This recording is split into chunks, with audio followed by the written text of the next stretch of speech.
morning. It is Mother's Day. It is Sunday, May 11th, and we are at a pottery. We're going to learn how they do, not good hair. We're going to learn how they do the traditional pottery here in Turkey. So stay tuned. And we are going into this delightful pottery. I gotta look down.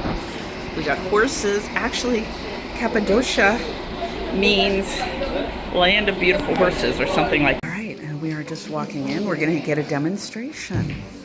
Beautiful tiles. I can't buy anything else. He has almost 45 years. This is Mr. Mimit. Now he will make one of the most impressive forms for us. It's going to be something like this. What? In 5-6 minutes he will do this for us. All right, that's crazy. 5 or 6 minutes. It looks so modern, right? But it's created about 4,000 years ago by the Hittite people who lived in this region for about 300 years. Huh.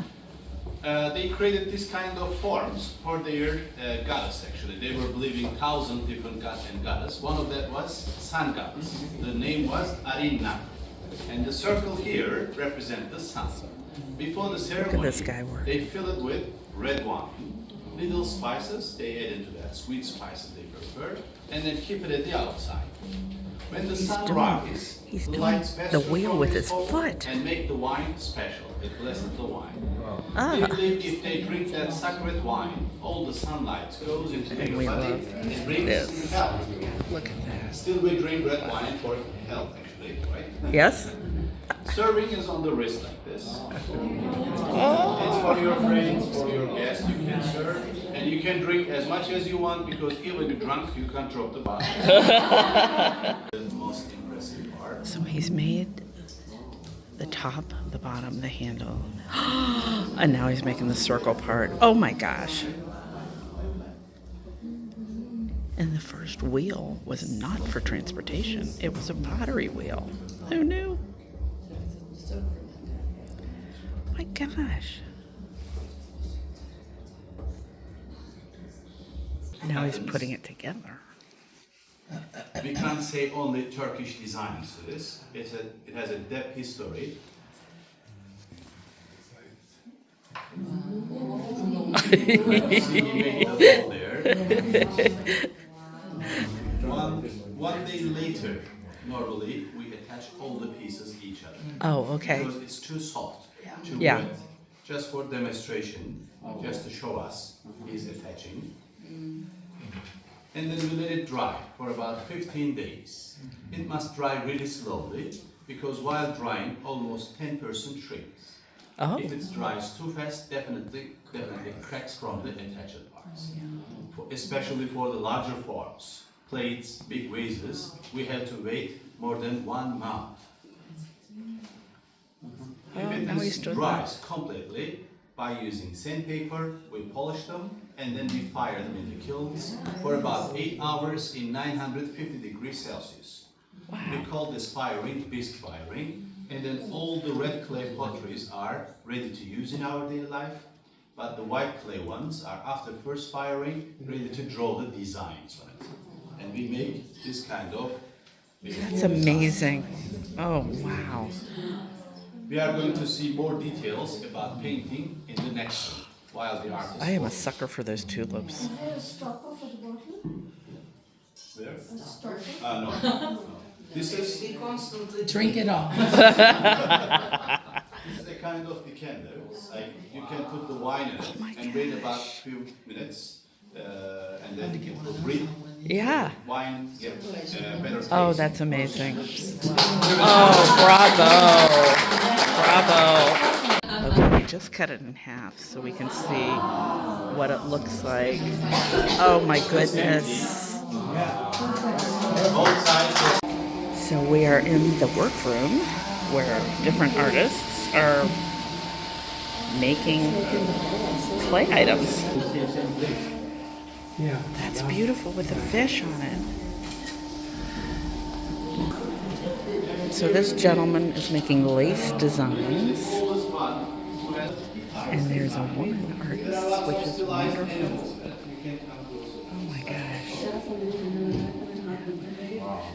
This gentleman has been working here for 45 years. Horses. And this gentleman produces one-of-a-kind items. Every single thing he does is different. That is amazing. Huge platter. Oh my gosh. Yeah, with a special pigment. They Glow observe in the light dark. And glows almost 30 minutes like this. Oh my Flashes are gosh. possible to see. Yeah, turn the flashes off. Oh, wow. Turn your flash off. So we're not allowed to film up in the display room or whatever. So I'm going to film a few more pieces down here. It's just stunning. And here's some sort of everyday items in little houses. Okay, we have we have reached our destination for the day, Ankara, the capital city of Turkey. And we are going to a shopping mall to have lunch. And they have a caribou coffee. Well, we have reached the food court, and it's really awesome. The whole top level of the shopping center is a food court. And we got burgers. We are done with our burgers and fries. I have to say my burger was delicious. It was a burger with truffle mayo and onions, dried onions. It was very good. Delik said that this is the business area of Ankara. I almost said Istanbul. A lot of high-rises. We've seen so many high-rises since we kind of got to the outskirts of the city. And there is the ever-present dog on the sidewalk, even in the middle of the busy city. I'm gonna walk inside just to say what's... And we are walking up to the Atatürk. I guess it's a memorial. He's buried here. So we'll see his mausoleum. And that, I'm assuming, is his actual mausoleum. It's pretty crowded here, but it's a big square. And we're stopping for some pictures. So here's sort of a view.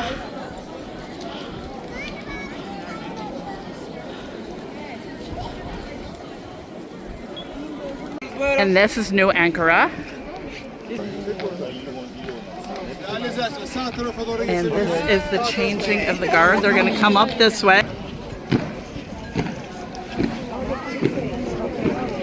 Oh, this is wonderful.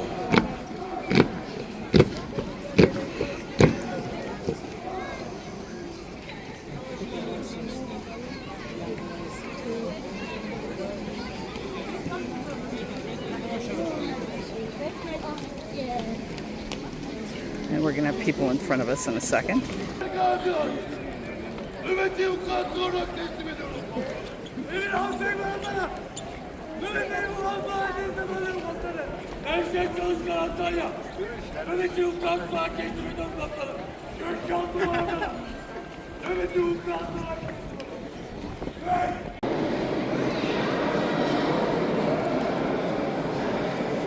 And we are inside his mausoleum.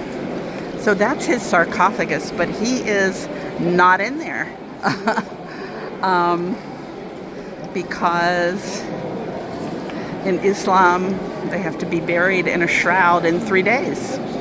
So that's just, I guess, a memorial to him. And there's a very beautiful Turkish carpet mosaic. Okay, we are at the Archaeological Museum of Ankara.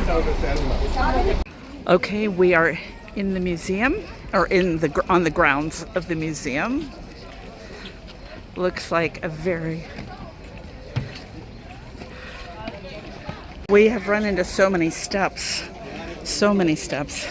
but this has a lift that goes along here, so people can head up to the restrooms, which is where we are headed. A couple of times a year they gathered here. This is a on the top of Neolithic a hill map where of there were Turkey. circular And down at the temples, bottom, which looked like Stonehenge. there More ornate than Stonehenge. are the first Stonehenge is temples around ever built. 4,000 Ever before built. Christ. Those are 10,000. The temples are 10,000 BC. So So these are the early homes of when the hunter-gatherers became agriculture people. This is at a settlement called Çatahulik, and it was a matriarchal society. This is a woman giving birth to the men, represented by bulls. These are reproductions of 10,000-year-old wall paintings or frescoes. So they're hunting, it's a hunting scene. So this is kind of the museum. I won't go through every piece she talked about, but it's really fascinating. She talked a lot about King Midas. King Midas lived in what is now modern-day Turkey, and they found his tomb. There was no gold in there. There was silver, and then this table, which is here in the museum. And this is the table. I mean, it's incredible, the shape it's in. Let me see when King Midas lived. Okay, 8th century BC. And then his skull is here too. But we talked about the Hittites. Really, I just love Archaeological Museum. And this is a reproduction, I think. Let me go read about it. This is the Hittite section. So, and they're the ones that gave us written language. Huh. Actually, I was wrong about that. This is from the Pharangian society or culture that was 9th to 6th century BC. And this is a goddess. Lots of goddesses. All right, and this is King Midas's skull. There you go. That's a long time ago. Again, did I give you the dates? I don't remember. I don't think I did. Let me figure it out. And this is a burial chamber of King Midas. She told us quite a few stories. Turns out he was just kind of a simple country king, but I guess the Pharangian Empire lasted like 300 or 400 years. Okay, this is the Hittite section. I am almost positive. Huge sculptures. And this is the written language. It's really interesting. And that is a Hittite sphinx. Really, really very cool stuff. So I'm leaving the museum, but I'm back in the area that has the temple, the 10,000-year-old temple that hunter-gatherers built. And these are massive stones. And she was talking about how until this was found, people thought hunter-gatherers would not do this because they didn't have any permanent houses. But they did. So we have arrived at our hotel in Ankara. It is 6:04, so kind of a long day again. It didn't feel that long though. Oh, nice bathroom. Got a tub. Has a shower. Oh, nice and roomy. Little bar here. And then really big room. King size bed. And we'll take a look at the view. All right, this is our view of Ankara. There's our bus. Okay, lovely room. Oh yeah, blue jammy top time again. Our trip is fast coming to an end. After tonight, tomorrow we go back to Istanbul, and then Tuesday back home. So it has been an eventful trip, as you could tell. I'm very glad I came. Do-over of that trip that got canceled due to COVID in 2020, and it's been great. So, while I'm still in Turkey, I want to encourage you to buy the shoes, to eat the baklava, and to take the trip. You could go up in a hot air balloon. You could watch a guy make a really cool pot. There's all kinds of great stuff. Anyway, I will see you tomorrow. Good night.